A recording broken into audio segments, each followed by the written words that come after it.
Bon, si je vous ai réunis aujourd'hui, c'est parce qu'on a des informations à vous transmettre. Marit et moi, on a découvert des informations sur la force, puis ben, puisque maintenant vous risquez vos vies en étant avec nous, ben, je considère que vous devez le savoir. C'est pas nouveau, on risque encore nos vies. C'était le fun la dernière fois. Tout est là. Ouais, Tina, c'était peut-être bien le fun là, avec le Joker, mais c'est parce que justement, ça risque de l'être un peu moins avec ce qui s'en vient. Chuck, c'est-tu normal que je chante que t'aies déjà la chienne? Oui, c'est normal que tu sentes que j'aille la chienne parce que je sais pas si on va réussir. Les gentils gagnent toujours. Bon, ce que je vais vous expliquer, c'est qu'on a découvert la forme de la force, ok? Avec le destin, ce qu'on a appris, avec le père de Marit, on a compris que la force, elle pouvait prendre l'apparence des gens qui sont morts. Donc, il faut tout le temps être méfiant, parce qu'ici, il y a deux personnes qui sont déjà mortes. Moi, puis Marit. Donc, on pense qu'elle peut prendre notre apparence. Puis, on a cette confirmation-là, parce que quand on a découvert la véritable apparence du boss, le boss qui t'a manipulé, Max, on y a enlevé sa petite cabine, on a vu mon visage. Fait qu'on s'est dit que c'était la force qui avait pris mon visage pour pouvoir avoir une apparence. Ah, mais... Attends un peu. Ça veut-tu dire qu'il y a un de vous qui pourrait être la force en ce moment, puis qu'on le saurait pas? Non, c'est pas ça, c'est que... Non, Tina, parce que je le sentirais en ce moment. Oui, c'est en plein là, je vais en venir. Avec son pouvoir, Max va pouvoir identifier si la force est parmi nous, si elle nous espionne. On s'est tellement fait manipuler longtemps, puis elle a pris l'apparence du boss pour pouvoir s'incruster dans notre vie. Fait que maintenant, il faut être aux aguets, puis j'ai besoin de chacun de vous. Chacun de vous va m'être utile pour pouvoir vaincre notre ennemi. Ah, fait que là, Chuck, t'es-tu en train de me dire que mon pouvoir de gagner peut être utile? Tout le monde peut être utile si on le veut bien. Si on le veut, on peut vaincre notre ennemi. Ça sera juste pas facile. Ok, mais... Comment qu'on fait? Pour le moment, on le sait pas. Pour le moment, on a très peu d'informations. On sait juste que c'est un être immatériel puisqu'elle prend seulement l'apparence des humains qui sont morts. Sinon, on sait qu'elle est née du pouvoir des trois, qu'elle dépend de notre lien, puis qu'elle peut pas nous vaincre sans se détruire. Donc, probablement qu'elle a besoin d'un intermédiaire pour nous vaincre. Mais on n'en sait pas plus que ça. Ah mais Chuck, tu peux pas leur demander d'exécuter un plan que t'as même pas là, ils savent même pas dans quoi s'embarquer. Tu peux pas leur demander ça. Ben, je pense, Marit, que ceux-là qui sont ici, c'est parce qu'ils sont de bonne foi puis ils veulent m'aider. Hein? Ben, je pense que c'est le cas de tout le monde. Si on est honnête, je pense que tout devrait aller. Je pense qu'il faut se faire confiance. T'as raison, on devrait. Je suis pas obligée d'être en pâte pour savoir qu'il y a du problème ici. C'est de la merde ici, hein? Max, est-ce que tu ressens ce que je ressens en ce moment? Oui, Marit, je ressens totalement c'est quoi que tu ressens, hein? L'envie de me lever, de vouloir le trucider, exactement. On s'entend parfaitement alors. Bon, moi on sait que ton pouvoir fonctionne, tu dois aussi sentir ma frustration. Je sens surtout là que t'es fruit de pas pouvoir la baiser. Maintenant, je sens de la gêne. C'est un petit mélange d'émotions. C'est pas voulu. Bon, alors, sous un tout autre ordre d'idées. Tu voulais pas parler du démon au couteau, Chuck? Oui, effectivement. Puis je tiens juste à préciser que c'est pas parce que Max sent des affaires qu'il sent les bonnes affaires, ok? Ensuite, donc, on peut dire que la force est un être immatériel, qu'elle peut prendre la forme des gens morts, et qu'elle veut comprendre comment nous détruire sans se détruire. Ensuite, parlons du démon au couteau qui a buté la sœur de Max. Va chier, Chuck. C'est méchant de se venger. Excuse-moi de faire des blagues sur des choses que t'en fais toi-même. J'ai comme l'impression qu'on est une équipe un peu moins soudée qu'on devrait, hein? On pourrait s'aimer un peu plus. Ok, bon, je continue.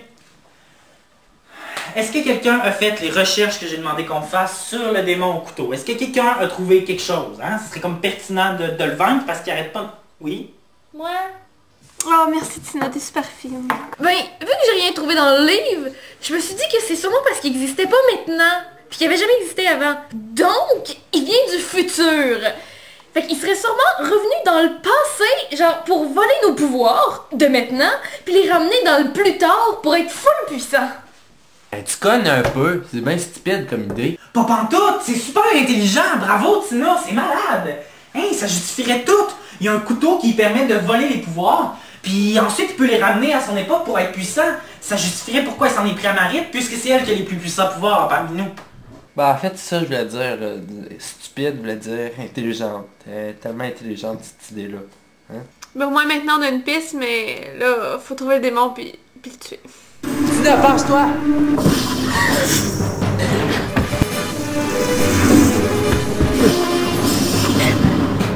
Tina, passe-moi de là!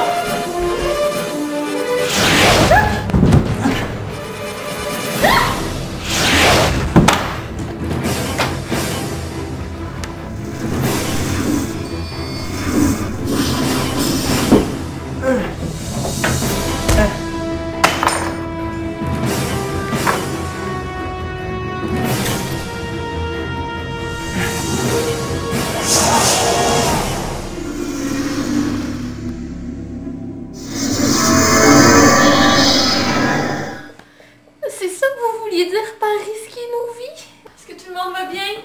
Ouais, ça va. On est survécu! Bravo! Ça va aller, Chuck? Tout va bien. Yeah! Viens, on va aller soigner ça. Hey, je pense à ça, là. On torche trop, là. Faudrait fonder une compagnie. On devrait vendre nos services. C'est pas un peu capitaliste, ça? En fait, là, ce serait vraiment pas une mauvaise idée. Parce que si on a plein de monde qui se font attaquer par des démons comme nous, mais qui ont pas de pouvoir, qui ont pas notre livre, puis qui savent pas comment se défendre, on pourrait vendre nos services, ça serait vraiment une bonne idée. Ben oui, puis comment vous appelleriez ça? Gardien.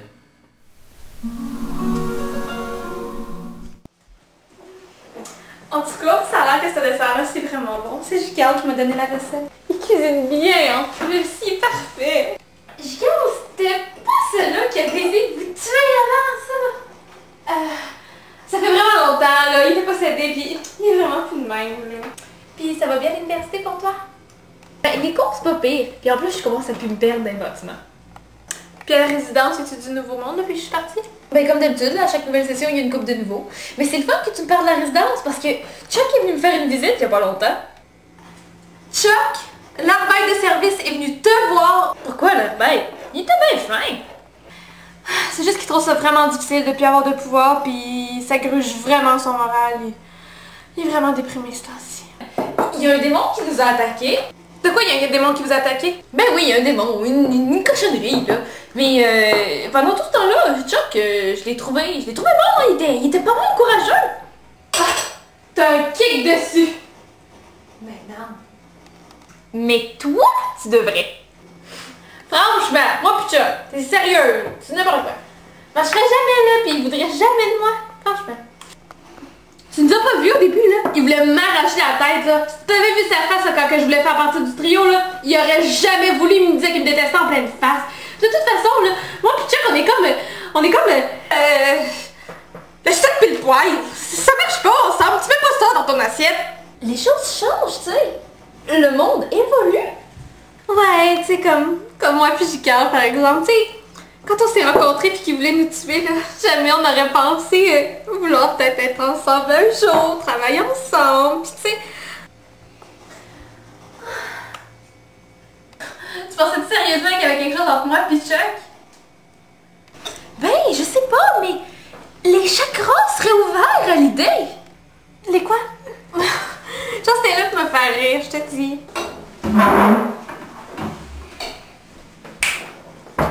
Oh oui, je vais te demander. Un matin, j'ai regardé le journal de l'université, puis j'ai vu qu'ils donnaient des cours d'aquaforme. Puis là, ça fait une couple de semaines que je m'entraîne avec Chuck, puis mon cardio, là... Fait que je me suis dit que je pourrais m'entraîner avec toi. Ça te tente? Non.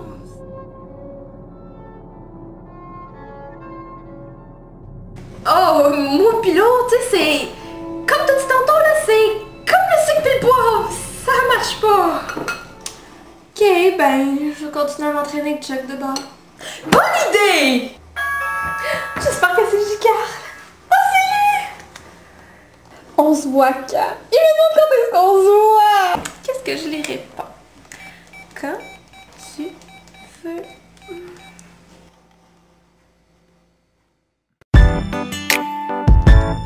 MC. In a place to be.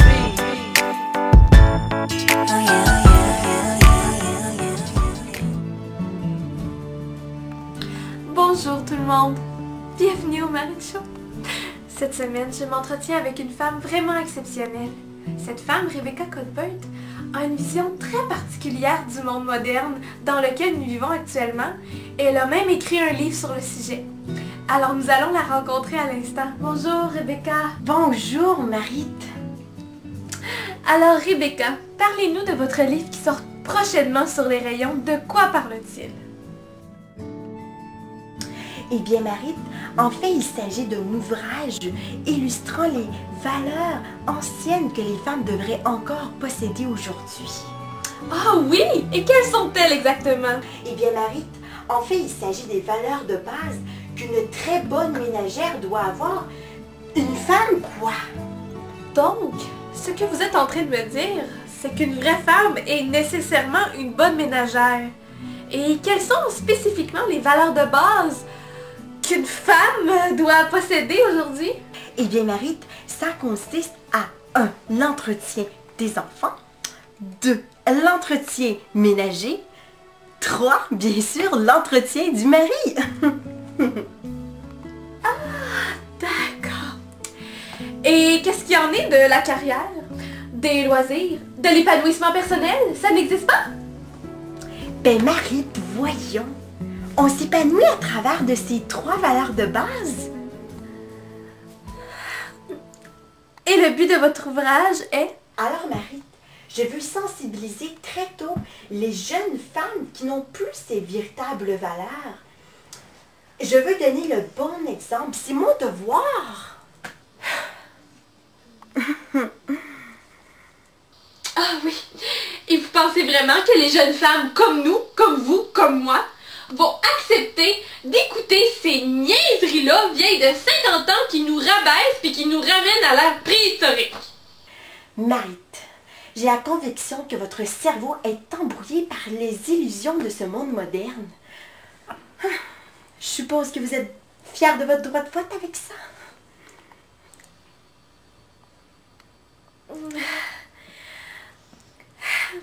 Mais en écrivant un livre, Rebecca, cela ne fait pas de vous une auteure qui a donc une carrière, hein? Eh bien, Marit, par choix, j'ai voulu partager la bonne nouvelle. J'ai dû me sacrifier. Je vous suggère fortement de lire mon ouvrage. Je vous ferai même une petite dédicace. Pourquoi pas? En fait, Marit, j'osais pas trop vous le dire devant votre émission, mais vous avez une petite, comment dire, une petite guédille sur le nez. Voulez-vous un mouchoir? Vous devriez soigner plus votre apparence. Vous trouverez jamais de mari comme ça.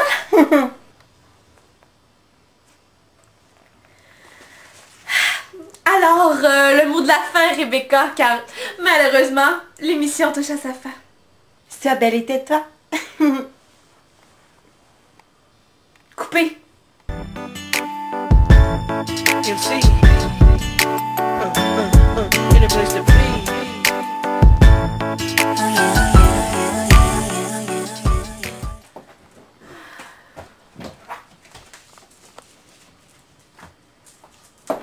Marit, je suis désolée pour cette petite bisbille lors de l'entrevue.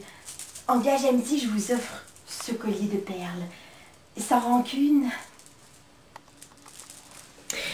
Vous êtes chanceuse que j'ai toujours aimé les perles.